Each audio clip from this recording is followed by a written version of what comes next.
relógio já passou dos 49 prometidos pelo árbitro. Cai a chuva. Que tensão. Cobrança de escanteio. Alisson! Alisson! Gol!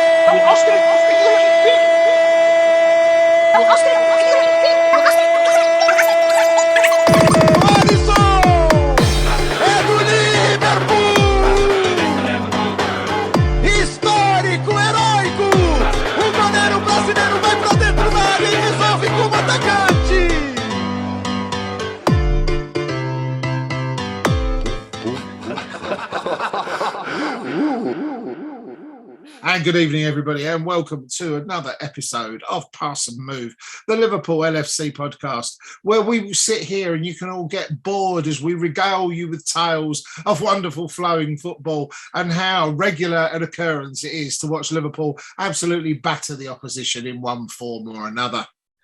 We are joined tonight by a cast of all Brits, as our regular American is too busy as James. What did you say he's doing, James?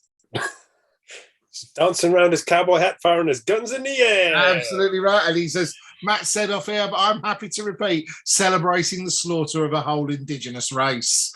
It's obviously Thanksgiving. It's something that we don't do over here, although I could have quite gone for the turkey dinner tonight to make up for the tin of pea and ham soup that I just about managed to find room to get time for. So I'm joined tonight by James from somewhere near London. Good evening, James. Good evening. I'm joined by Matt, who's a little bit further out, but somewhere in the home counties. All this means everything to our listeners around the world. Matt, of course, you know that, don't you? Oh, yes. No and idea. We're joined by somewhere on the edge of Wales, by once again by Reverend Dr. Clive Jackson. How are you? Hello there, I'm very good. And and hello. I haven't met James before. Hello, James. Lovely to be on the show with you. And looking forward to it. No, I'm very good. And I'm not on the edge of Wales. I'm in the middle. I'm in the Brecon Beacons. Oh, you're in the middle of Wales. I'm 1,000 foot up waiting for the storm to hit us tomorrow. So so you'll be snowbound in the morning, Clive? Well, I'm hoping not. I've got my last gig with the full gig with the band on Saturday. But it will be snow, but we get through it. You know, you don't live in the Brecon Beacons for 35 years and get snowed in and miss a gig ever. So one way or another, I'll phone someone up with a tractor and they'll take me down to a road somewhere. Well, that's a good link to lead me into the fact that Pass&Move is a 365 radio production, as you can tell from the lovely little logos that you can see just behind us. And for the first time tonight, all four people and myself, four of us rather, are 365 radio presenters. Just to let you know, Dr. James presents Britpop Fiction on 365 Online, the on-demand channel as well. So it's a nice little foray back into the last great British musical movement. I'm sure James would say there've been some movements since then, but very little of them have had anything to do with music, James, have they, since that point onwards? It just makes me think of my previous thought that it's better to be snowbound than eggbound. But So, right, let's move on into the world of Liverpool.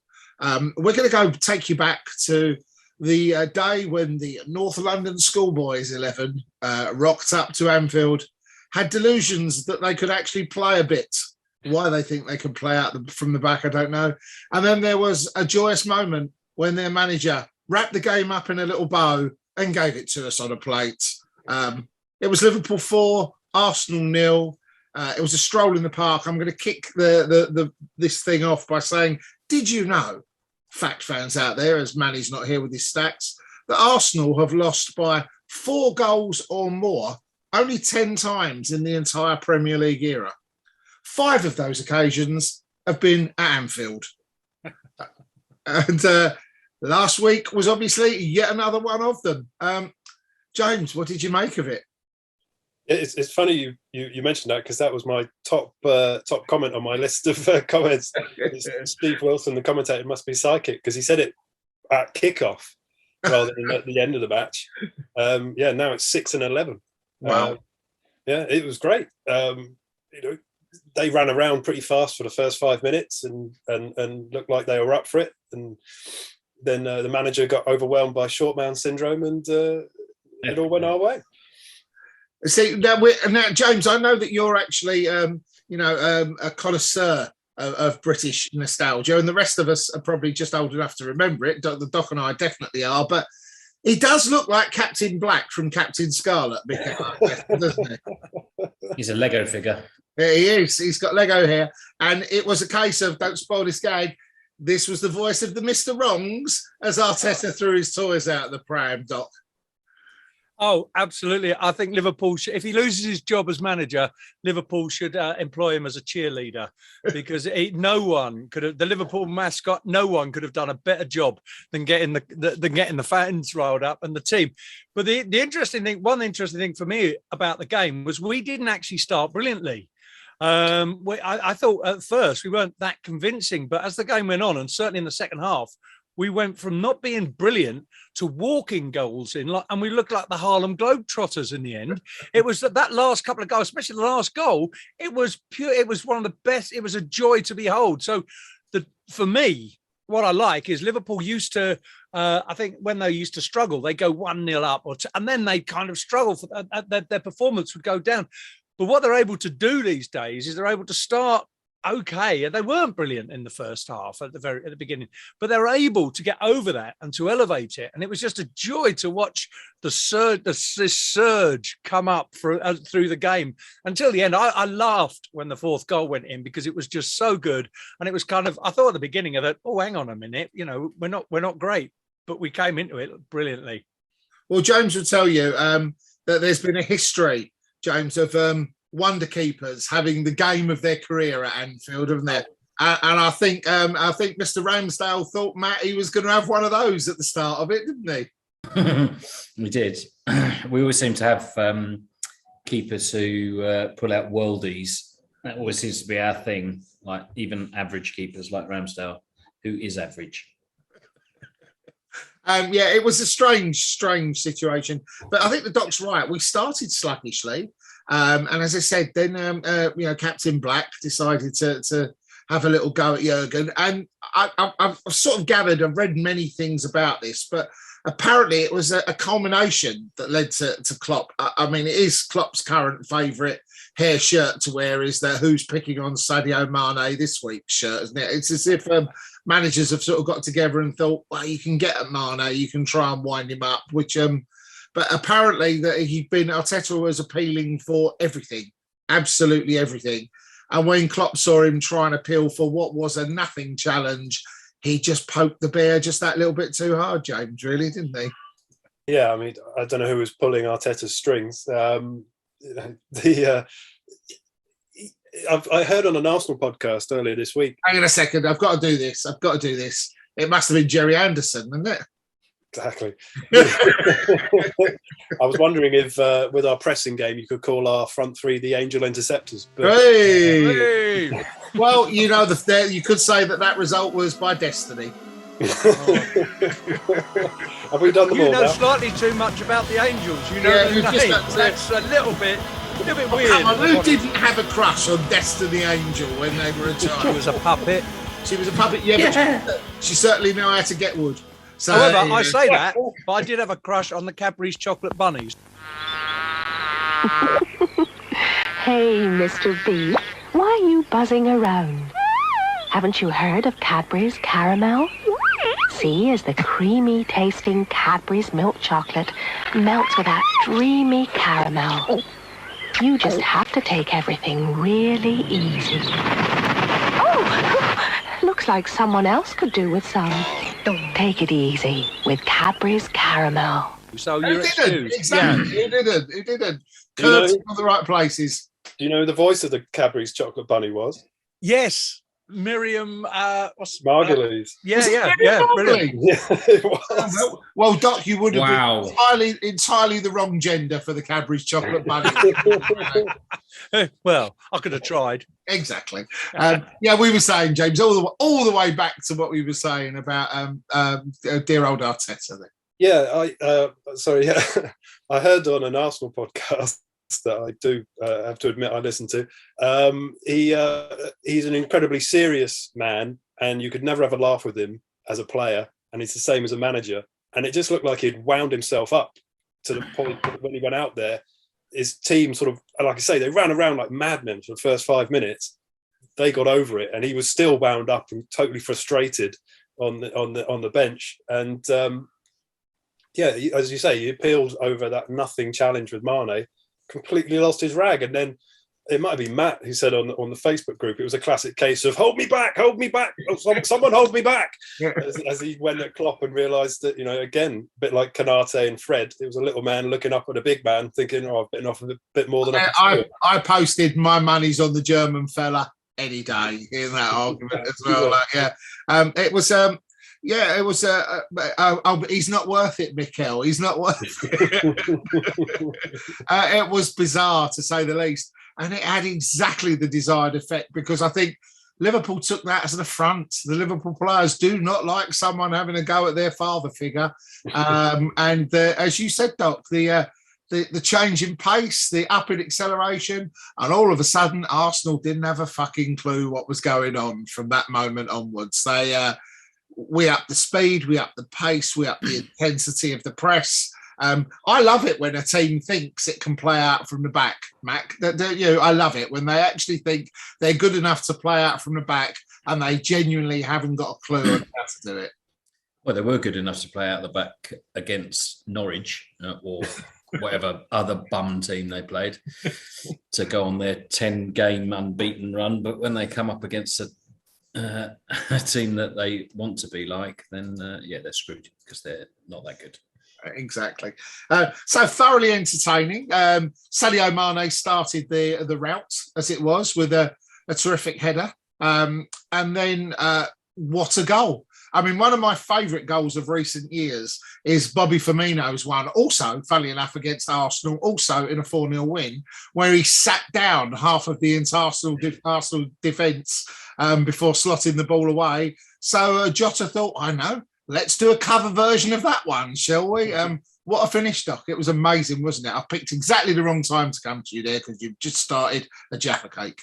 It's not a Jaffa cake. A bit of cheese and biscuits with a glass of Merlot, if you must know, because it is a Thursday after all. So it is always a glass of Merlot nowadays, isn't it? Yeah. It has to be, yeah. It was my reputation. No, the goals, what I liked was the nature of the goals and how you said we got a rocket up our arse. It was like we'd suddenly come to life and remembered who we were.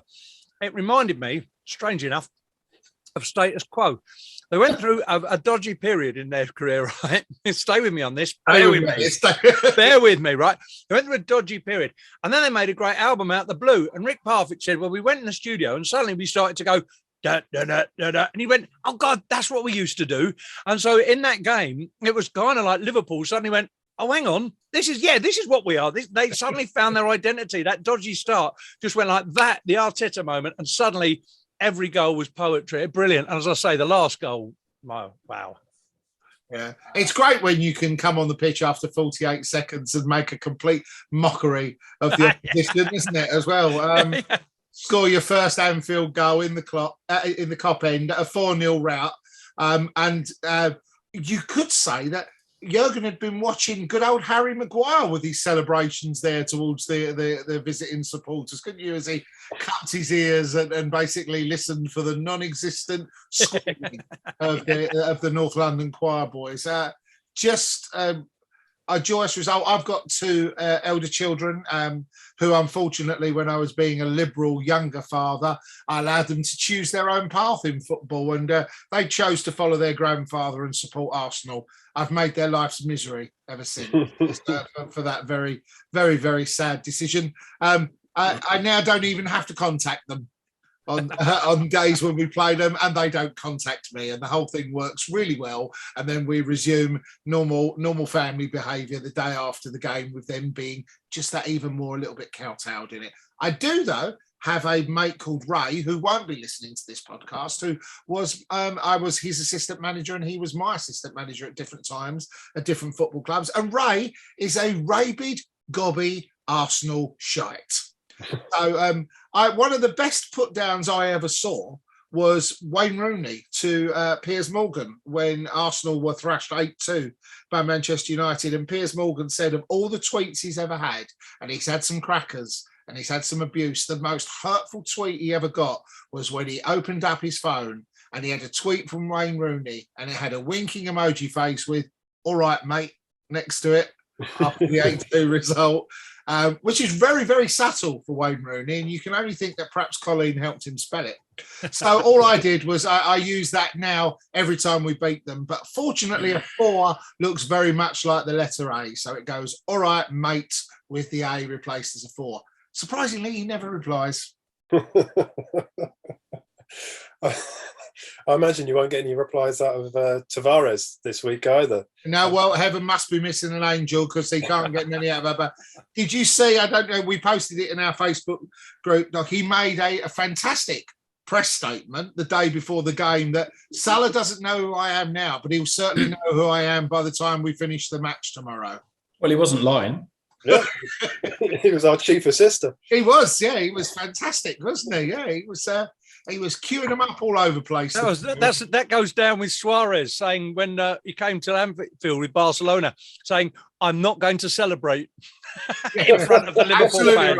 Right. Yeah, absolutely right. Yeah, you're right. Yeah, well, he was a man of his word, wasn't he? Yes, he was. Absolutely a man of his word. Very strange result all around, 4-0. And as you said, Doc, very much like a training game, a training exercise towards the end of it. Well, it was. And when you say a strange result, I just think that anyone who watches Liverpool, I know it's not on the agenda to talk about the Porto game, but anybody who watches... We'll be doing it. Okay, I won't say what I'm going to say then. We'll talk about that later. But anyone who watches Liverpool regularly knows what we are capable of. And, when we lost the other week... we didn't play that badly. We just weren't that sharp. We just weren't hitting at the button, all the buttons at the start. But when we do hit all the buttons, we can beat anyone, So I think 4-0 wasn't, looking at the way Arsenal played, I don't think it was it wasn't a surprise. I think we are capable of doing that to any team when we're on form. Well, if you're going back to, we covered the West Ham game, and James has a really good theory on that as to why we lost that game. Would you like to illuminate the doc as to why we occasionally, which is very rare, why we occasionally lose a game of football, James? It's a sort of believing our own hype, really. Klopp is a manager who very much likes to keep the players' feet on the ground and keep them following his mantra. But every once in a while, the heads get a bit swelled and we think we can just walk out on the pitch and they'll bow down before us. And like we talked about with the Brighton game, they gave us a scare because they didn't respect us. They came and played their game and they came and played and had go at us and changed their game, whereas Arsenal turned up and just played their normal style of football, which is the most wedded to passing out from the back I've seen in any team in the league, even more than City.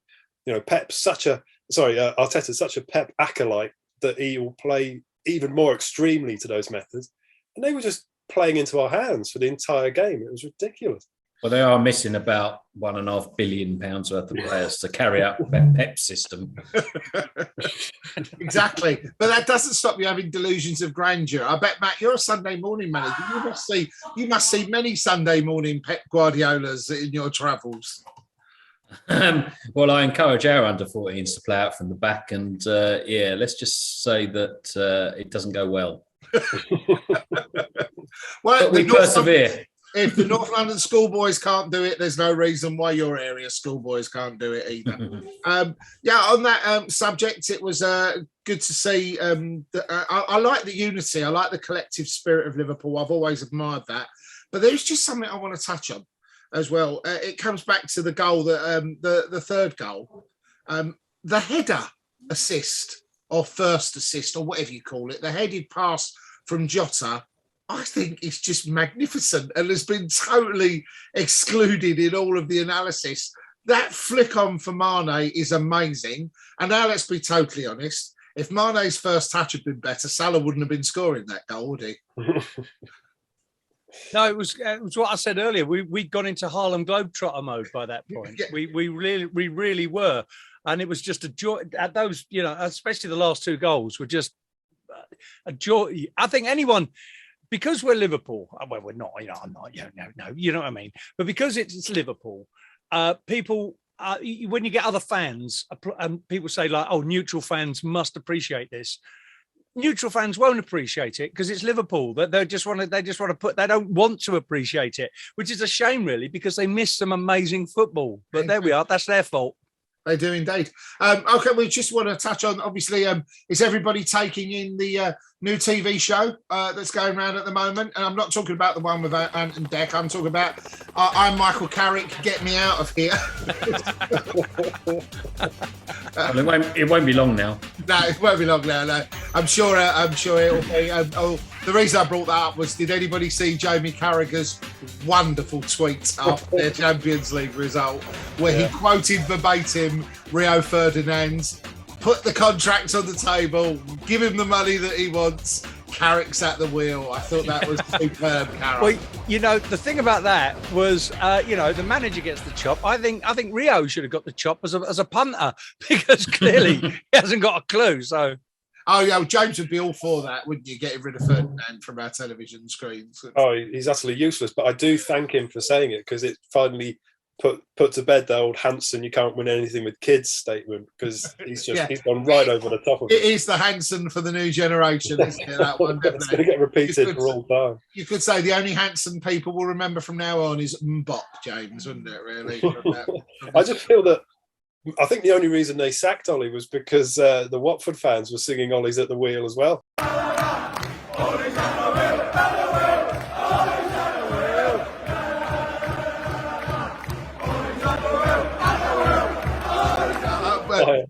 If it carried on much more, Doc and I were going to bring it out as a single. I tell you, weren't we? This was number one. So, yeah, when you, I still think someone. I've got it. Ollie's at the Yule. Christmas number one. There you go. Christmas number one. There you go. I love the fact that you can give the guy, was it an extended 3-year contract and then sack him 3 months later? Fantastic. Yeah, extended gardening. It's the Man United DNA. It is, yeah. It is the business plan to beat all business plans, isn't it, as well? Right, well, we've got one more game to talk about, and it was yet another joyous experience. I like this as much. Obviously, I love winning. Everybody loves winning. But I love winning when we're on a roll like this as well. And I don't think a slap in the face from West Ham hurts too much occasionally. And, everybody made a big deal about us losing to West Ham and the point against Brighton, who were both top four at the side. Not many people mentioned Burnley giving Manchester City a dicking, did they, really? That seemed to slip past just about everybody. That was sort of excused, really, wasn't it? And Chelsea dropped points that weekend as well. That was sort of... But you mean Crystal Palace? Yeah, Chelsea. Crystal Palace beat Man City. Burnley also... was it Burnley got a result somewhere down the line? Chelsea, my apologies. I don't watch it. As I pointed out to somebody on Facebook yesterday who was telling me how good a game Manchester City versus PSG was, I said, who cares? I don't watch other teams. So you've mixed up your human rights abusing regimes with Russian billionaire. Exactly. Well, it's easily done nowadays. I mean, if you're going to choose your oppressor, you've got to go for the very top, haven't you? If you're going to go for someone who's going to squash your civil liberties, then you've really got to go for some. I mean, if I'd thrown Newcastle into the ring, we'd have had the complete triumvirate there, wouldn't we? the triumvirate of Premier League evil. So I love it when we're on a roll, but when teams turn up, I mean, teams who turn up like Arsenal that we just mentioned, who sort of tried to give it a go, and as you say, James, played their usual game with the expected results. I'd love to see what the XG, whatever that means nowadays, was of Arsenal. It would have been -6, wouldn't it, before that game, I think, yesterday.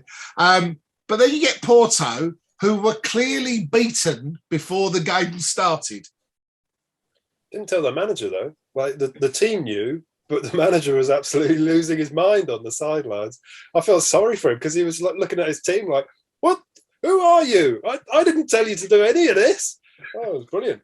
I mean, it's if you listen to BT Sport, you get Michael Owen saying, "No, nobody wants to come to Liverpool. Nobody." That's all he ever says. That's his entire mantra. Nobody in European football will want to join Liverpool. Real Madrid. Yeah, exactly. But Doc, it's lovely when a team turns up, rolls over, and has its tummy tickled, really, isn't it? Well, absolutely. And what I heard an article today about players intentionally throwing games because of abuse on Twitter. It was quite an interesting feature. Oh. And I just thought maybe the Porto goalkeeper was doing that, because I've never seen a performance worse in all my life. But another point was, I was listening to Talk Sport this morning, and don't they love not talking about Liverpool? All it was Chelsea, Man City, who's going to win the Champions League out of those two. They ignored the fact that Liverpool have no team. I think this is right. No team has won their 5 games in a row in the Champions League. No British team have won their entire qualifying group, which means we probably won't now at Milan, just to keep that record going. Well, you know, we've got something to play for, haven't we? But they just ignore Liverpool. They just kind of, and someone said, oh, and of course Liverpool are in the mix as well. You know, as we say, we love going in under the radar. I think you can just bring that back to the triumvirate of money that's probably available to spend. You know, our owners probably haven't got deep enough pockets to throw some money at TalkSport for some advertising, but hey, you can get petrochemicals and Russian billionaires on there. Absolutely no problem at all. It's almost like they're funded by Murdoch. Well, yeah. Well, there's a coincidence. That's why Manchester United gets such an interesting ride on there as well. And I have seen a worse performance from their goalkeeper. It was in the previous game against Porto. Oh, I think to be fair to the doc, he meant both combined. But yeah. You know, if you're going to maintain the standards of the first leg, the goal in the first leg, Firmino's goal in the first leg, is the greatest comedy goal I've seen in years in a football match, where he's sprinting almost through treacle back to the line to try and scoop it off the line. And we all knew he was going to fail to get there by a matter of inches. You couldn't have written it any better. All you needed was Wile E. Coyote painting something over the goal for him to slide into, just to make it absolutely perfect. You know, that would have been just about summed it up. The group of death, they called it when we went into it. And it's been a piss easy stroll in the park, really. Isn't it? In our Facebook group that must have applied to the other teams in our group, not us. No one wants to play Liverpool. We should have definitely got to find that from BT Sport. There are about 5,000 instances of playing it every week, so it shouldn't be difficult. I can't say I could pick out a single player, Doc, could you, from Porto that stood out, apart from the manager's son, Conte Howard Jr., who I know I'm getting on a bit, looked about 11 when he came on the pitch yesterday, I thought. No, they weren't good, but we were. And the interesting thing for me, why I like to watch games like that, it's, you know, people say it's a dead rubber, but no team wants to lose. But we replaced a lot of players. And I like to watch players who aren't regular players just to see. I always watch it. You know, if you get a non-game where we make 10 changes, I always like to watch it, to watch players. And I've got to say that it's lovely to see Oxlade-Chamberlain getting a bit sharper. He's coming back a little bit. There were some very good performances by some of the players that came on. But Tyler Morton, bearing in mind his age, he played 90 minutes of a Champions League game, and that pass to Salah, for the goal to Salah, was, if anyone else had made that pass, they would be up. But, you know, he's just a young lad. And I thought he's to be applauded for the maturity. And if you noticed him, he wasn't just on the pitch running round. He was kind of shouting and saying to people, go that, you know, he was directing things a little bit. He was asking for the ball a lot. They weren't passing it to him. It's a bit like in The Quickening when nobody would fight the bloke. Nobody seemed to want to pass to him because he was young. You know the scene I'm talking about in the opening scene in the battle when nobody would fight him. Fight me, damn you! No, that's going to kill! Fight me, you coward! No, not him! Nobody will fight me! The old one away. It was a little bit like that because maybe they want to give it to him. But when they gave it to him, he was assured, he was brilliant, and I think it was a very encouraging performance. And he didn't get enough mention from me by anyone. The only player that they replaced, who I'm not sure of, and the jury's out, is Canute. I love him. He's a big lump of a player. Doesn't take any nonsense. Any balls go in the box, his head's on it. But I'm not 100% sure about him. But that game did nothing. I'm the exact opposite. I'm very, very sure of him. I just think that sometimes when you've not got any sort of relationship, really, I know he played with Matip a couple of times in the pre-season. They look great together. Yeah. But they both seem a tad quiet. And let's be honest, anybody who plays next to Virgil looks like half a god next to a god, basically, the effort that comes with it. Matt, I was most impressed with old Tsimikas again, another good shift the guy put in. And what do you think on Klopp's clear bit of way to try and fire Robbo up by not starting Andy Robertson in that game? Yeah, I'd love to input lots here, but I was actually out for a curry with my wife. What? Well, there you go. So, tell us, how was that? What did you have? What did you go for? I had garlic tandoori. It was very nice. Did you have any lineup changes that you wouldn't normally have eaten?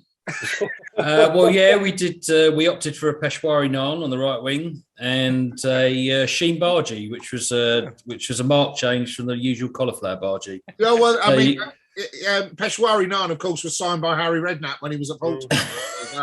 He was, and then again at Tottenham, and then again he lined up beautifully against Modric, putting the balls in there for Big Crouchy to knock them away, didn't he? Yeah. The waiter was young, but his delivery was beautiful. Hey. Okay, so we'll move right along. I did, however, watch. I did watch highlight. I watched the highlights, which were tremendous. And Porto weren't had. Porto. I mean, I only watched the highlights, so I didn't watch the whole game. But the bits I did see, Porto looks all right. They didn't look terrible. You know when they film I'm Michael Carrick, Get Me Out of Here, and they highlight the bits of the entire day and stitch them together. Let me just tell you, and I'm sure the other gentlemen will hopefully reaffirm this, that Porto was shit. Just shit. Even Klopp said we were lucky a few times.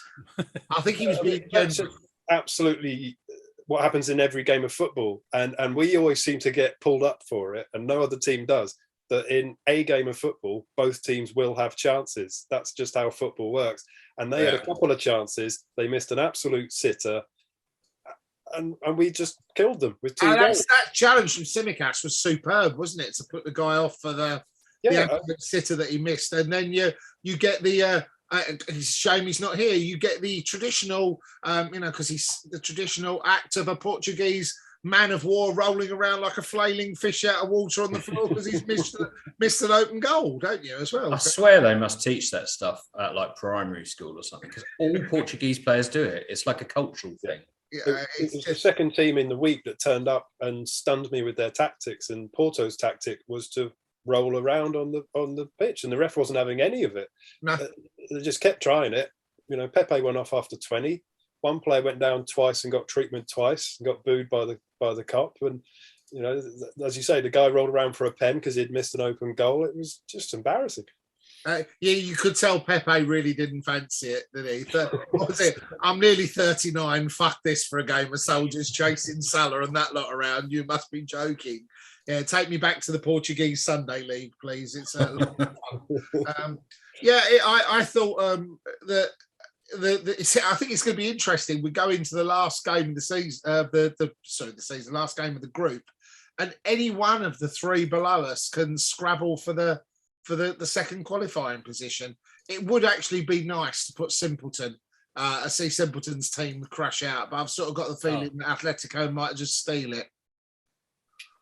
Well, I think we have got something to play for. I think with Liverpool, we've got a lot of pride in the team at the moment. I think Klopp will instill it, and they'll know how important it is. Even though we got nothing to win or to bend on, I think we will go out for a win. I hope we do. I hope we don't just decide, it's not there. But I would predict a win, to be honest. I would also predict a win, Matt. If I'm correct, Klopp's actually come out right and said on several occasions, "We don't do that here. You get money for winning Champions League." 1.2 million.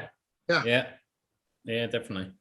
So he's very clear about his motivation, and that sort of clearly explains why they're not bothered about the £2.50 you get for appearing in the Carabao Cup, really, are they?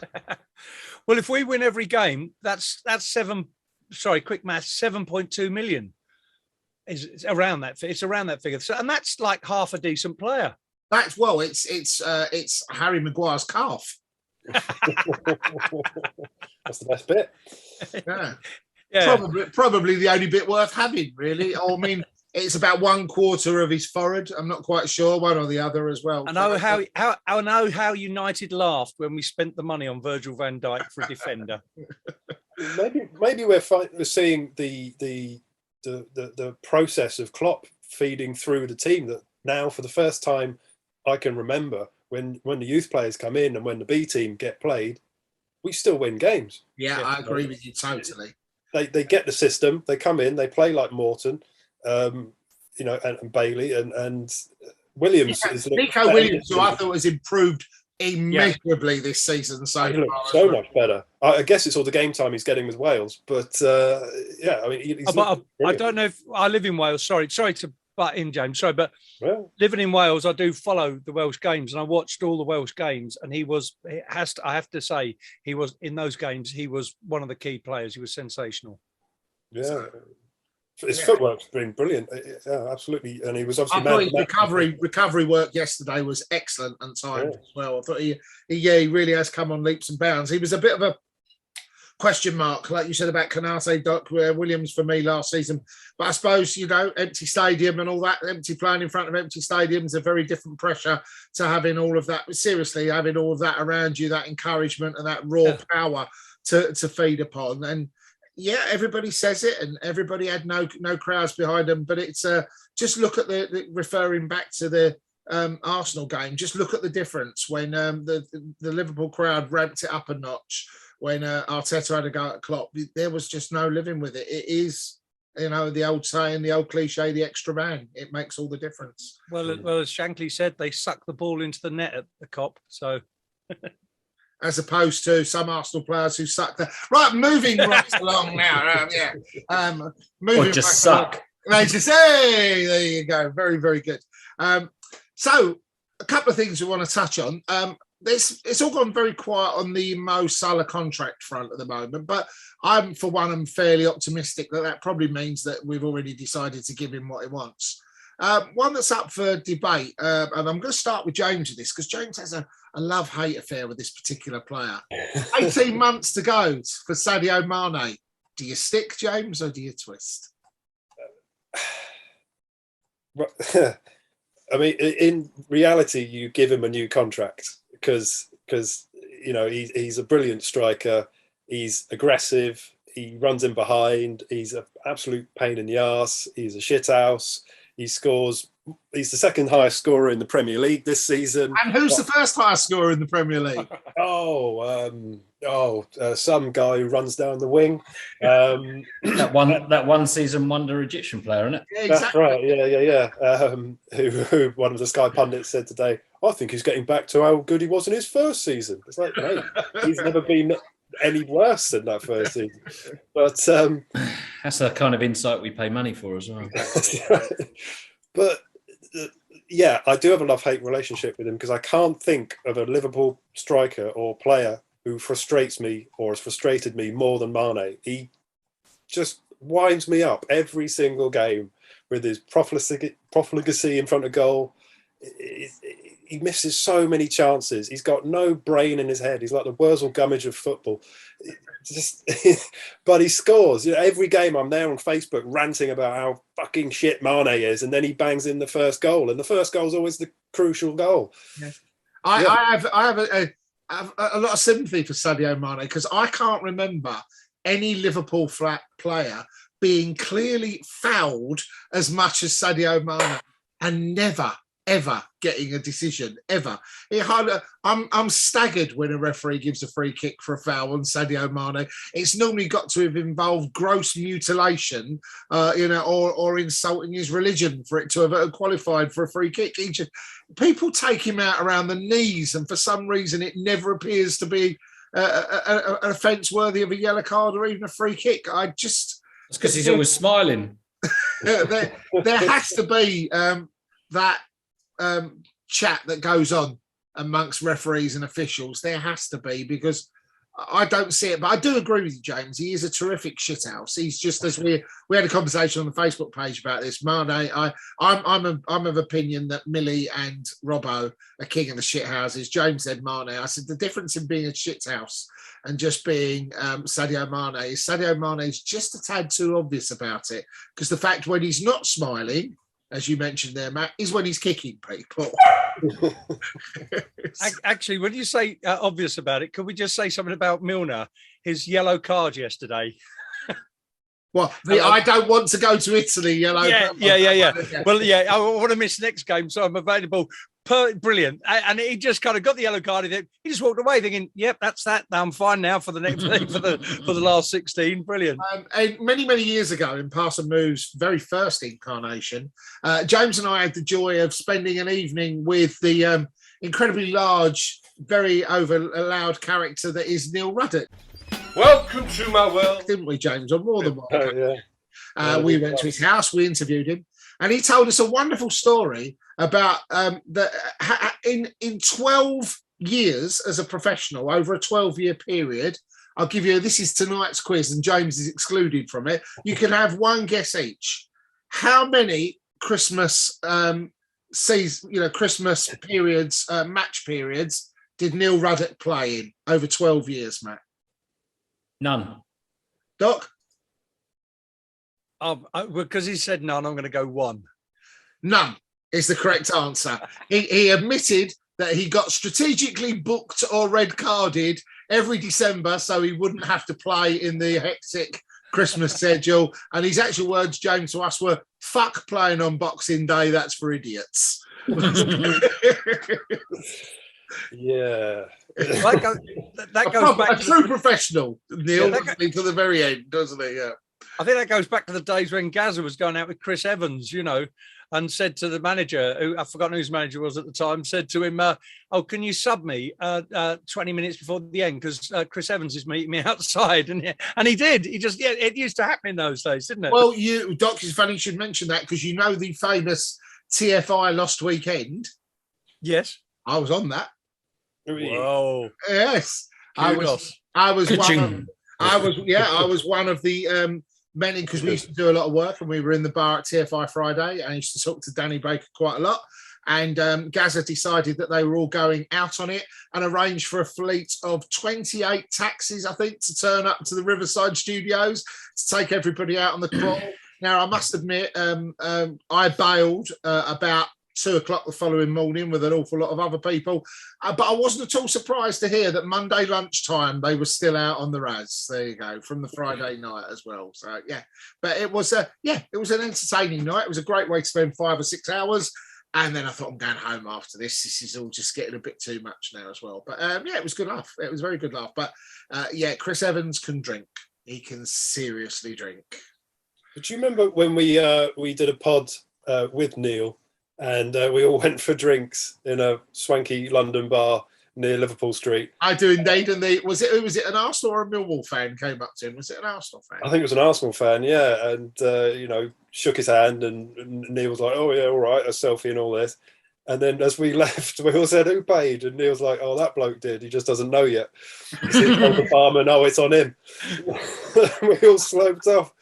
And I've been on like £12 White Russians the entire evening. Yeah, that was a good night, actually, wasn't it? Yeah.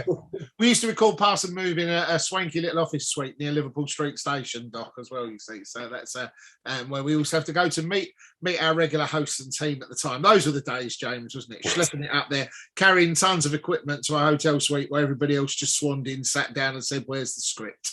That was pretty much it, wasn't it? Yeah. These days, thanks to Matt and the Zoom technology, this is far better. I can sit here in my pajamas with a Liverpool trackie on and I'm perfectly happy. So, yeah, I must say this is much more like it. Oh, you mean you've got bottoms on? You don't want to know the answer to that question. Just that it's very cold in this office. So, right, moving on. So we've seen Porto. So coming up, what have we got to look forward to? We'll come on to the derby shortly, but I believe, is it Southampton next for us? It is. Part 2, yeah. Ralph, the over-emotional Hasenhüttl, will he burst into tears? We should have a sweep. At what moment Hasselhoff, as I like to call him, is going to do his Baywatch moment and burst into tears? Will he run slow motion? I Can't see him in the red Speedo somehow, I'm quite pleased to say. But he's an emotional chap, but I quite like him. And I don't actually mind Southampton that much either, as long as we thrash the pants off them. The trouble with Southampton is they can play a bit. And it's a bit like, with not as well as West Ham, but as we say, in football, right, actually, if I can go back to what James said when Salah was, people saying, oh, Salah's not playing great. I said to you, Andy, a little while ago, I said, I was talking about people tweeting after the West Ham defeat, Klopp out. And the funniest tweet I saw Who would do that? At last, Salah has been shown to be the fraud he is, and Klopp has been shown to be clueless with no plan B.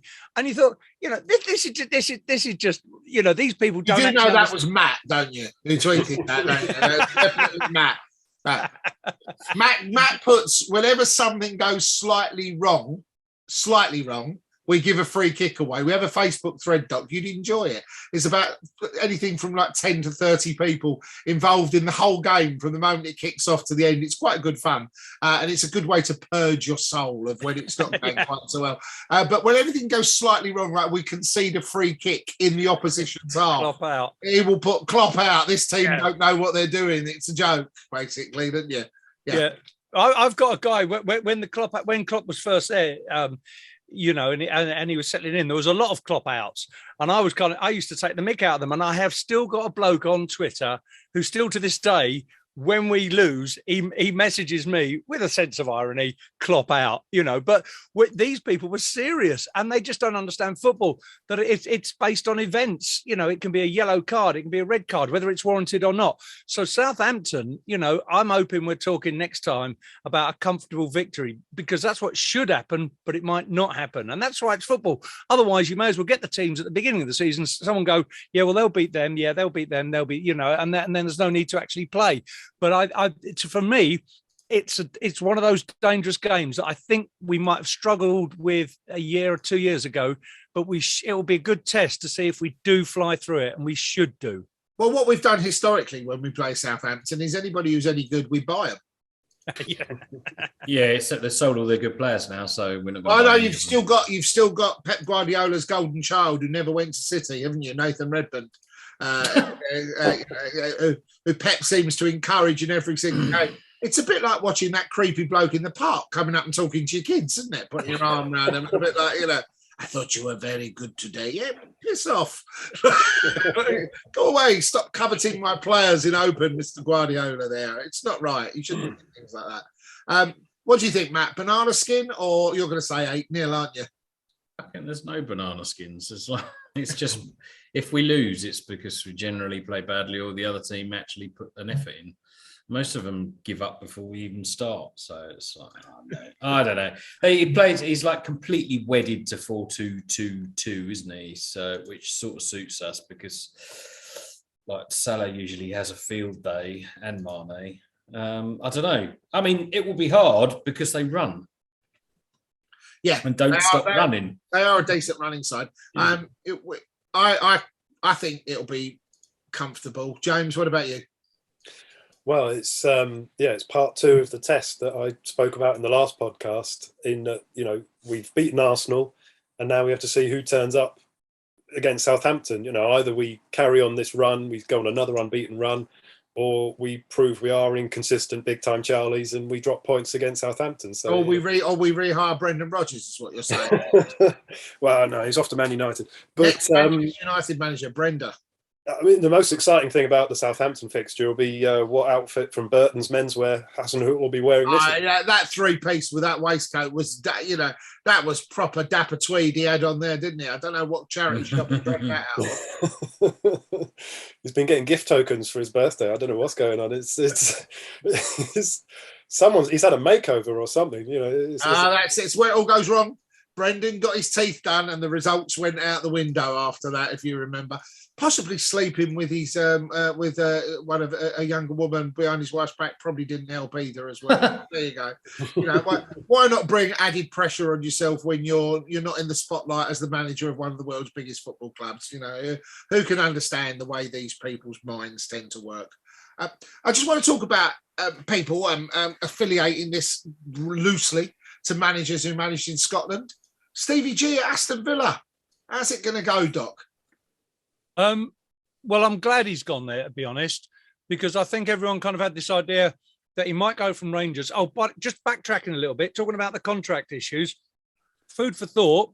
Klopp's contract is I think he's got 1.5 seasons. Whether the players are thinking, well, do I want to be here when Klopp leaves? Because we don't know if Klopp's going to extend his contract or not. It's highly unlikely he won't. So in players' heads, they're thinking, well, if I sign a contract for 18 months or 2 years, it might be another manager and this golden season might end. Do I really want to be here? But anyway, moving on from that, that's just some food for thought for a later point. I'm glad he's gone there because I think, and no disrespect to Rangers or to Celtic, but there was talk about them coming to the Premier League a few years ago and people said, hang on a minute, the Premier League, that they'd struggle in the Championship, and I don't think they will. I think they'd be level in the Championship because the Premier League is a jump up. So I'm glad Stevie's gone there so everyone can see what he does there, because he's got an opportunity to cut his teeth in the Premier League. And then I think, we can look at him and think, well, yep, he can do it. So I'm glad he's gone there. I hope he does well, because Everton, nobody likes to see Liverpool managers do badly, do they, once they've left us? And I'd like to see Stevie do well there, even though it is Aston Villa, because I think it will give him a better grounding if he is going to succeed to Klopp at some point. Matt, you have a leaning towards teams that play in a claret and blue normally. So what do you think of the appointment? It's pretty brave, I think, for Gerrard to take that, but then it's also pretty impressive given that, what happened to Lampard. But I think they're two completely different people. I mean, Lampard's super. You can't put them both in the same room at the same time. That's impossible. Steve has to be in the kitchen and Frank has to be in the living room. Frank Lampard's a super intelligent guy, and he's probably at some point he will probably be all right as a manager. It's just that he took the Chelsea job too early. But like Solskjaer, who's going to turn it down? If someone offered me the Liverpool job tomorrow, I've got no qualifications other than a very basic FA license, but fuck me, I'd do it. It's like, yes, all right then. Yeah, of course. Could we be your backroom staff? Exactly. How's it going to end? I don't think it matters. I think the weird phenomenon of modern football is you can get fired and, like Dean Smith showed, and get rehired again 8 days later. I don't think. All managers eventually leave a club and go and manage another club. Like Brendan Rodgers or all these managers, they just get rehired. So whether it goes great or badly, he'll get another job, and it could well be the Liverpool job because it just seems inevitable. As Matt was saying, with Lampard, straight after Villa might be a bit too soon for Stevie G at Liverpool, but like I say, it's going to happen. You could put a bet on it. Yeah, we're gonna take the derby in on another occasion. So it's been. I know the Doc's got a pressing appointment, I believe, as well with the BBC. I'll tell you what. I'm keeping an eye on the emails while we're talking, and they haven't had the courtesy to email me yet. No, they haven't even replied. So but let's keep talking until they do. All right. Well, I would like to say that I think with regarding Stevie G.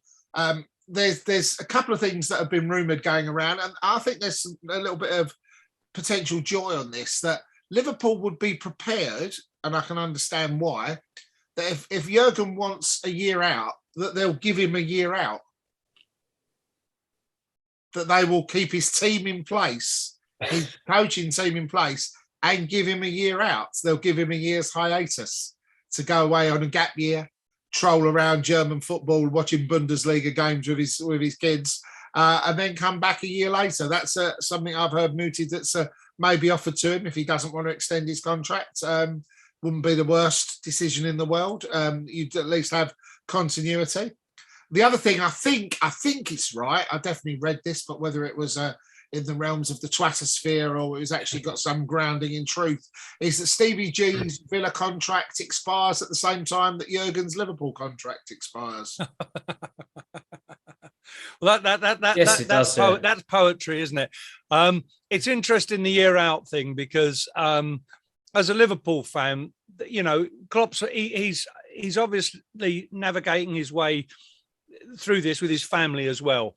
And he's said he needs time with his family as well at some point. He can't just be football. And we've all got to respect that. But we all dread. I mean, I'm dreading him going because I'm loving this whole Klopp period, you know, and I really am dreading it. But if it was to hand over to Stevie and he'd done well at Aston Villa, might sweeten the pill a little bit.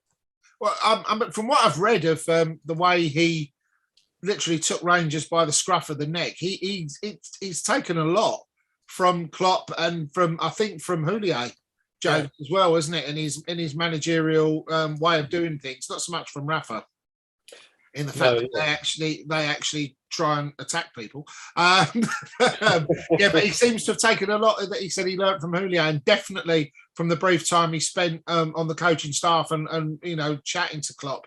But because a lot of the approach is it's very intense yet very rewarding. It's very structured and very physical, but there's an awful lot of you know, hands-on approach from the manager, to a literal sense of he looks after his players. He's very much an arm around the shoulder, protective type of guy. So if he's adopting that philosophy now, hopefully that can only bode well. I'm really quite chuffed to see Danny Ings under a Stevie G managership as well. I'm quite looking forward to that. Yeah, I mean, he clearly has taken a lot, pardon me, from Klopp, a lot of influence. I mean, they're very different people. My caution with Stevie G is that I always found him a pretty negative person. Very cold, very cold. Yeah, you know, always looking to lead his teammates by sort of almost bullying them a bit. It reminds me a bit of Roy Keane. And I think the politest way to say that, it was Stevie would lead by example rather than by inspiration.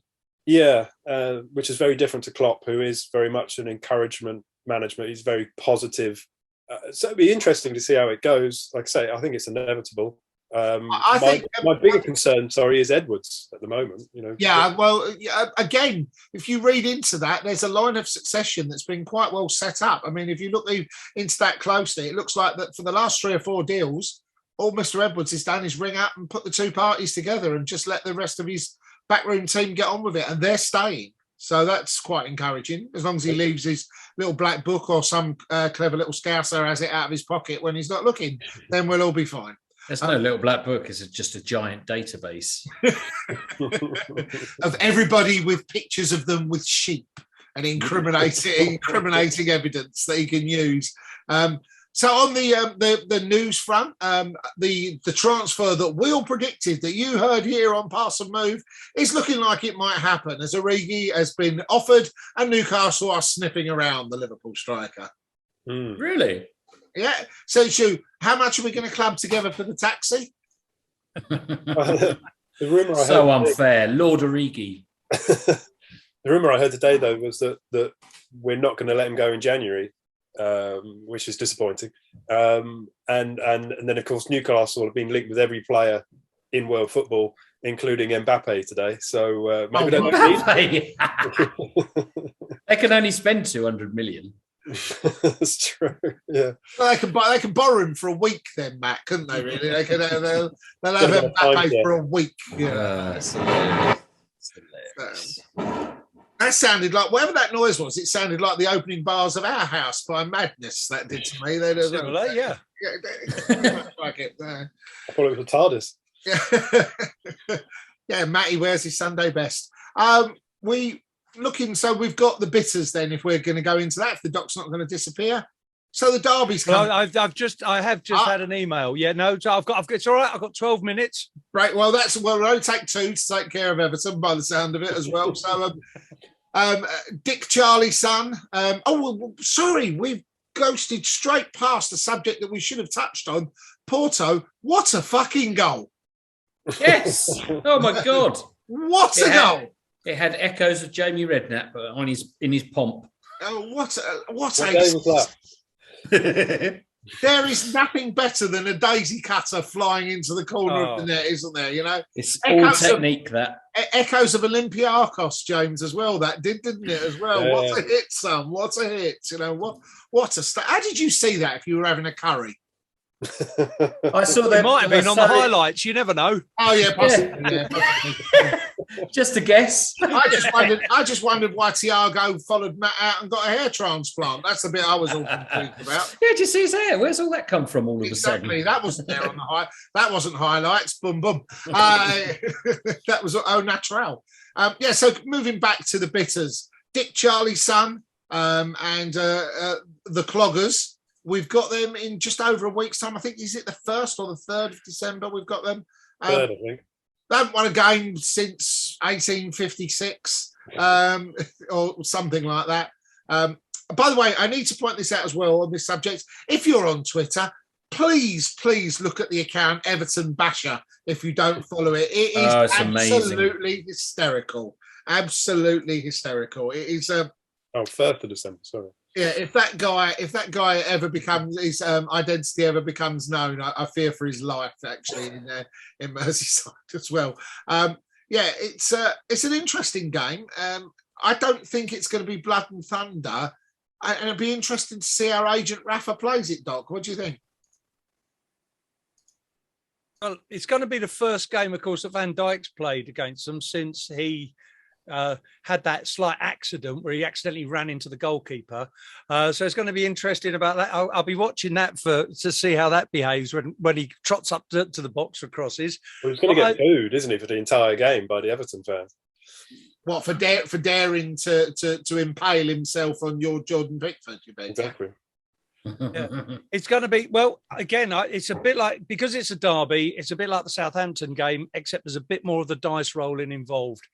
I tend to agree with you that it might, I see it as being more of a control game than derbies in the past, but you just never know until, you see which Liverpool turns up, you see which Everton turns up, like the blue touch paper and watch, but it's not a given. James, Rafa will be very pragmatic, I think, don't you? Yeah, as the doc says, it's more about which Liverpool turns up, because we know which Everton's going to turn up. It's going to be a defensive banks of 4 Everton, trying to get a dodgy pen like they normally do in the derbies against us. And that will kick everything that moves. Yeah. They'll. I mean, this is what annoyed me with the coverage of Thiago's goal, because it's always, as the doc said, it's always a backhanded compliment for us. So even with the Thiago goal, that was a good goal. He's finally finding his feet after being inconsistent all this time. And you think he's been finding his feet because some blue shite kicked his legs off in the last game he played. And you're going to get muscle injuries if you're out for 3 months with an injury like that. Anyone who's watched football could see what quality he has. It will be like you say, it'll be kicking us around, parking the bus, and we just need to smash them. Matt? I mean, they're shit, aren't they? They're just awful. If Andrew Townsend is the highlight of your season, you are in a bad way. But to be honest, I mean, Guardiola would struggle with that team. So, I mean, they are such a mess as a sort of club. Then, I don't know. They're shit. We're going to beat them. And that seems a perfect note to wrap it up. Thank you very much for joining us. This has been Pass and Move. I've been the Moose. You've been James, Matt, and the Doc. We will be here next week. We will be here every week, and you're all more than willing to join us. And perhaps one day the lesser spotted Keith Simon will stop being on the run and finally make an appearance this season. I think he's been seen less than Divock Origi, isn't he, at the moment, which is saying something. Thank you very much, gentlemen. Good evening to you. Thank you. Been a pleasure again. Joining us. Thank you all. And don't forget, Pass and Move is a 365 production. You can find it on all the good places to find your podcasts, and even some of the bad ones. Oh, that sounded so much better in my head. Good night, everybody, and we'll see you next week. Cheers. Bye-bye. Take it easy. Yeah. Bye-bye. It's a good night from me.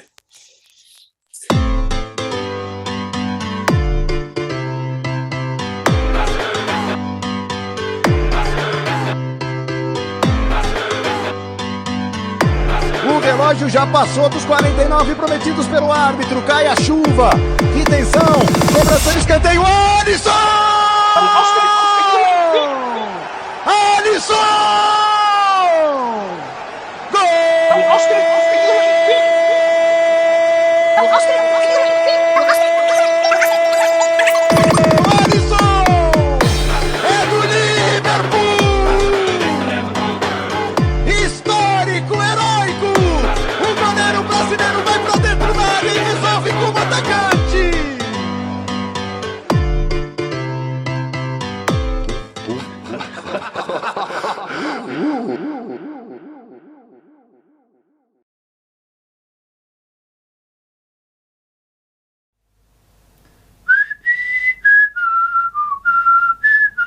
Jurgen, fantastic. What the result, hey? It was really good. Ah, you're welcome, no problem. Love you, Jurgen. We should have a pint to celebrate later. Okay, fantastic. Great result for the mighty Reds. Up the Reds. Okay, take care.